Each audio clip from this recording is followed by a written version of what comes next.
நம்மளோட ஒரு ஸ்டூடெண்டோட கிளாஸஸ் வந்து ஃபுல்ஃபில் கம்ப்ளீட் ஆயிருச்சு. இன்னையோட அவங்களோட கிளாஸ் மொத்தமா அவங்க கம்ப்ளீட் பண்ணிட்டாங்க. ஸ்டார்டிங் ஸ்டேஜ்ல எப்படி வந்தாங்க, இன்னைக்கு ஃபினிஷ் பண்ணிட்டு வெளியில போகும்போது எந்த ஸ்டேஜ்ல வெளியில போறாங்கன்னு நீங்க பார்க்க போறீங்க. வாங்க, இவங்க தான் அந்த ஸ்டூடெண்ட். ஸோ அதுக்கப்புறம் அவங்க வந்த ஸ்டேஜ் இதுதான். அவங்க எல்லாமே வந்து பார்த்தாலே உங்களுக்கு தெரியும் எதாக கம்ப்ளீட் பண்ணியிருக்காங்கன்னு பாருங்க. ஸோ இது அவங்க ஒர்க் பண்ண ஃபர்ஸ்ட் பிளவுஸ். அவங்களோட கல்யாண பொண்ணோட கல்யாண பிளவுஸே அவங்க கிட்ட கொடுத்துட்டாங்க.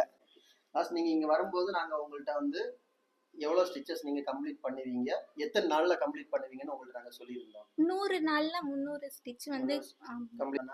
ஆமாங்க சார். அக்கா வந்து ஃபர்ஸ்ட் ஊசி எப்படி பிடிச்சு ஜரியில லைன் போடணும் அப்படின்றதுல இருந்து வந்து 7 ஃப்ரேம் 2 பிளவுஸ் கம்ப்ளீட் பண்றதுக்கு எவ்வளவு நாள் ஆச்சு? 6 மாசம் எடுத்துக்கிட்டேங்க 6 சார். மாசம். பிளவுஸ் வந்து உங்களுக்கு யார் கொடுத்தாங்க? செகண்ட் பிளவுஸ் வந்து யார் கொடுத்தது? கஸ்டமர் பிளவுஸ்ங்க சார்.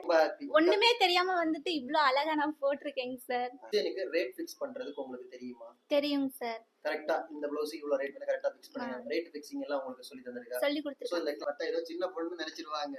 சோ நீங்க பிஎஸ்சி பிஎட் முடிச்ச ஒரு பெரிய ஒரு ஆளு,